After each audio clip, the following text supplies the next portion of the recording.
आजकल लोग बेसिकली बोल रहे हैं कि एआई आ गया है, मशीन लर्निंग आ गया है, तो उसमें से जॉब जाने वाली है। बट जैसा कि 80s के टाइम पर भी कंप्यूटर आ रहे थे, तो सर सबको लग रहा था कि जॉब नहीं बचेगी, बट उसके बावजूद आज के टाइम पे जॉब्स बढ़ी। सो आई थिंक एआई आएगा, बट ह्यूमन बीइंग का जो वो है, वो एसेंस हो रहा है, वो मतलब रहेगा ही रहेगा। ये हो सकता है कि जॉब बिल्कुल खत्म नहीं होंगे, लेकिन जहां हमें 10 कंटेंट राइटर्स की जरूरत होती थी वहां से वो 5 जरूर हो जाएंगे, क्योंकि आधा काम चैट जीपीटी कर रहा है, बल्कि कम भी हो सकता है उससे ज्यादा। कितने हैं जिन्होंने आज तक चैट जीपीटी को यूज नहीं किया है? आप लोगों को कुछ नहीं आइडिया है कि क्या हो रहा है और क्या होने वाला है। This is all what I can say. और चैट जीपीटी अकेला नहीं है, अभी उसका बहुत ज्यादा बज़ क्रिएट हो गया है मार्केट में, बट उसके अलावा और भी बहुत सारे ऐसे सॉफ्टवेयर्स हैं जो कि एआई बेस्ड है और अलग अलग तरीके से डिसरप्ट कर रहे हैं अलग अलग इंडस्ट्रीज को। और अब क्या हो रहा है इस बार, पहली बार हिस्ट्री में, कि सब कुछ जो अलग अलग था वो सिंथेसाइज हो गया है, वो सब कुछ एक साथ आ गया है। तो कुछ इतना बड़ा हो रहा है which is beyond your imagination. और ये बात आप कर रहे हो आज, यानी चैट जीपीटी 4 के बारे में आप बात कर रहे हो। सोचो 5 में क्या होगा, 6 में क्या होगा, 10 में क्या होगा। बिल्कुल ऐसा है जब कंप्यूटर आया था तब कैसा था, या जब मोबाइल आया था तब कैसा था, और आज कैसा है। तो आप समझ सकते हो कि अगले 2 साल में, 5 साल में, 10 साल में क्या होने वाला है। इंडिया में जो मैं ऑब्जर्व कर रहा हूं, जितने भी लोगों से बात कर रहा हूं, या तो वो इग्नोरेंट है, यानी उन्हें पता ही नहीं है कि ऐसा कुछ हो रहा है, या वो डिनायल मोड में है।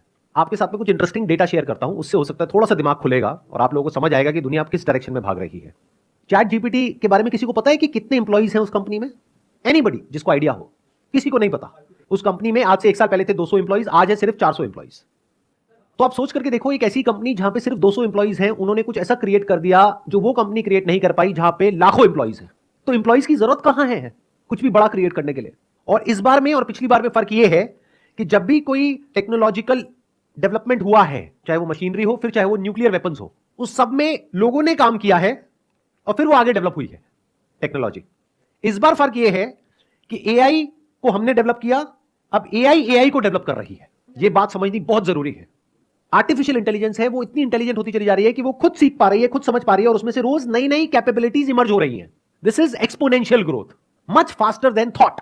जहां तक आप सोच नहीं सकते हो उतनी तेजी से ये ग्रो हो रही है। मशीन काम कर रही है, इसको मशीन लर्निंग बोलते हैं।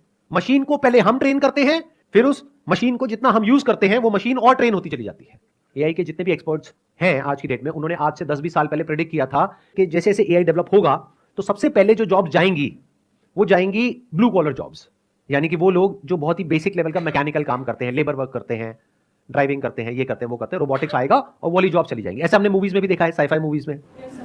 फिर उसके बाद में जाएगी व्हाइट कॉलर जॉब्स, क्योंकि उसके लिए एक अलग लेवल की स्किल चाहिए। फॉर एग्जांपल जो ऑफिस में बैठ करके आप प्रोग्रामिंग कर रहे हो, कोडिंग कर रहे हो। उसके बाद में आखिरी में जो जॉब जाएंगी वो होंगी क्रिएटिव जॉब्स, जैसे फोटोग्राफर्स हो गए, डिजाइनर्स हो गए, विजुअलाइजर्स हो गए, राइटर्स हो गए। इसका एग्जैक्ट उल्टा हो रहा है। सबसे पहले जो जॉब जा रही हैं वो है क्रिएटिव जॉब्स और व्हाइट कॉलर जॉब्स। मतलब जो सबसे मुश्किल काम था वो एआई ने सबसे पहले कर दिया। अभी आप लोगों को समझ नहीं आएगी मेरी बात। एक काम करते हैं, मैं आपको प्रैक्टिकली कुछ दिखाता हूं, तब शायद आप लोगों का दिमाग खुलेगा। अपने पास में एक इमेज होगी जो मैंने क्रिएट करी थी एआई से, वो यहां पर आप प्ले करता हूं एक बार।